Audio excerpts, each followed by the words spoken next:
नमस्कार, घटना चक्र बुक वीडियो के इस शैक्षणिक मंच पर आपका स्वागत है। हमारा उद्देश्य है ज्ञान को सरल, स्पष्ट और सुलभ रूप में आप तक पहुंचाना। आइए आरंभ करते हैं अध्ययन और सफलता की इस यात्रा को। नमस्कार। कभी सोचा है कि हमारे ग्रह पर हर एक जिंदा चीज, चाहे वो एक छोटा सा कीड़ा हो या फिर एक बड़ा सा पेड़, उसे चलने की ताकत आखिर मिलती कहाँ से है? तो आज हम जीवन के उसी परम ऊर्जा स्रोत की कहानी को समझने वाले हैं जो हर इकोसिस्टम को चलाता है। तो चलिए सीधे इसी सवाल से शुरू करते हैं। आखिर एक इकोसिस्टम को चलाता क्या है? उसका इंजन क्या है? जवाब शायद कई लोगों को पता हो, लेकिन जिस तरह ये एनर्जी एक जीव से दूसरे जीव तक पहुंचती है ना, वो कहानी सच में बड़ी दिलचस्प है। और ये कहानी शुरू होती है हमारे सौरमंडल के बिल्कुल केंद्र से। जी हाँ, सूर्य। वही है वो परमदाता जो पृथ्वी पर जीवन को मुमकिन बनाता है। हाँ, कुछ अपवाद हैं, जैसे गहरे समुद्र में रहने वाले जीव, लेकिन उनको अगर छोड़ दें तो पृथ्वी पर मौजूद लगभग हर इकोसिस्टम, चाहे वो जंगल हो, रेगिस्तान हो या महासागर, अपने ऊर्जा के लिए सीधे सीधे सूरज पर ही निर्भर है। ये सोलर एनर्जी ही हमारे ग्रह के लिविंग सिस्टम्स का असली ईंधन है।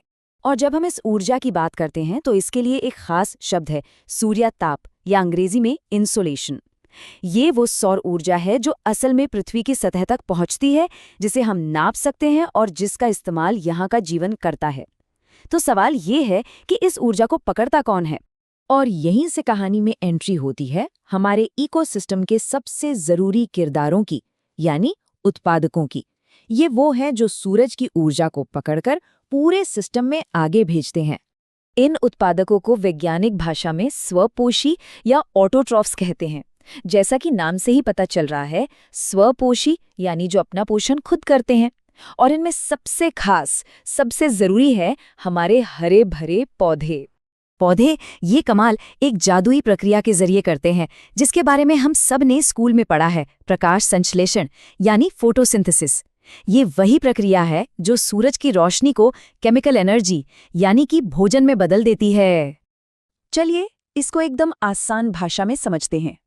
सबसे पहले पौधे सूरज की रोशनी को सोखते हैं, फिर हवा से कार्बन डाइऑक्साइड और अपनी जड़ों से पानी लेते हैं, और इन तीनों चीजों का इस्तेमाल करके वो बनाते हैं कार्बोहाइड्रेट, जो उनका खाना है, और साथ ही छोड़ते हैं ऑक्सीजन, जो हम सबके लिए जरूरी है।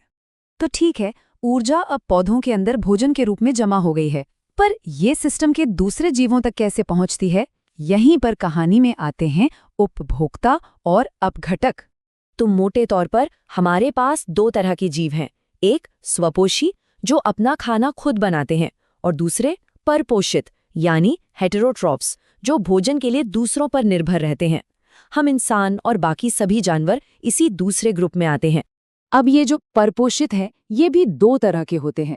पहले हैं उपभोक्ता यानी जानवर जो पौधों या दूसरे जानवरों को खाते हैं, और दूसरे हैं अपघटक जो कि सूक्ष्म जीव होते हैं। ये अपघटक जैसे कि बैक्टीरिया और फंगस इकोसिस्टम के समझ लीजिए कि रिसाइकलिंग डिपार्टमेंट है। वे मरे हुए पौधों और जानवरों को गलाकर उनके पोषक तत्वों को वापस मिट्टी में मिला देते हैं ताकि पौधे उन्हें फिर से इस्तेमाल कर सके। ये एक बहुत ही ज़रूरी साइकिल है।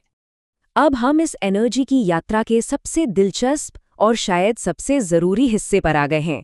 ये एक ऐसा नियम है जो बताता है कि ऊर्जा का ये लेन देन कितना कुशल या यूं कहें कि अकुशल है। तो जरा सोचिए, जब एक हिरन घास खाता है तो घास की कितनी एनर्जी हिरन को मिलती होगी, और फिर जब कोई शेर उस हिरन को खाता है तो हिरन की कितनी एनर्जी शेर तक पहुंचती होगी? क्या पूरी 100% या 50%? जवाब है सिर्फ 10%। जी हाँ, केवल 10%। ये आंकड़ा सुनने में बहुत छोटा लगता है, लेकिन इसके मायने बहुत गहरे हैं। इसे ही 10% का नियम कहा जाता है। इसका मतलब ये है कि जब कोई जीव किसी दूसरे जीव को खाता है तो उसे उस जीव की कुल ऊर्जा का सिर्फ 10वां हिस्सा ही मिल पाता है। बाकी के 90% ऊर्जा तो उस जीव की अपनी ज़रूरतों में ही खर्च हो जाती है या गर्मी के रूप में ख़त्म हो जाती है। इस चार्ट को देखिए, ये सब कुछ साफ कर देता है। अगर उत्पादकों यानी पौधों के पास 100 यूनिट ऊर्जा है तो उन्हें खाने वाले प्राथमिक उपभोक्ताओं जैसे हिरण को मिलेगी सिर्फ 10 यूनिट, और जब द्वितीयक उपभोक्ता जैसे शेर उस हिरण को खाएंगे तो उन्हें असल ऊर्जा का सिर्फ 1 यूनिट ही मिलेगा। देखिए कितना बड़ा फर्क है। और बात यहीं खत्म नहीं होती। हर लेवल पर जीव सांस लेने जैसी अपनी रोजमर्रा की क्रियाओं में भी ऊर्जा खर्च करते हैं, जिससे गर्मी के रूप में और भी ऊर्जा सिस्टम से बाहर चली जाती है। मतलब फूड चेन में कोई जितना ऊपर होगा, ऊर्जा का नुकसान उतना ही ज्यादा होगा। तो घूम फिरकर हम एक ही नतीजे पर पहुंचते हैं। ये एक लाइन पूरी कहानी का सार है। सूर्य ही वो सबसे बड़ा फैक्टर है जो ये तय करता है कि कोई इकोसिस्टम कितना प्रोडक्टिव, कितना जिंदा दिल होगा। और यहीं मैं एक सवाल छोड़कर जा रहा हूँ। अगर किसी भी वजह से पृथ्वी पर पहुंचने वाला सूर्याताप यानी इंसोलेशन कम हो जाए, तो ऊर्जा के इस 10% नियम को ध्यान में रखते हुए हमारी जैव विविधता यानी बायोडाइवर्सिटी पर क्या असर पड़ेगा?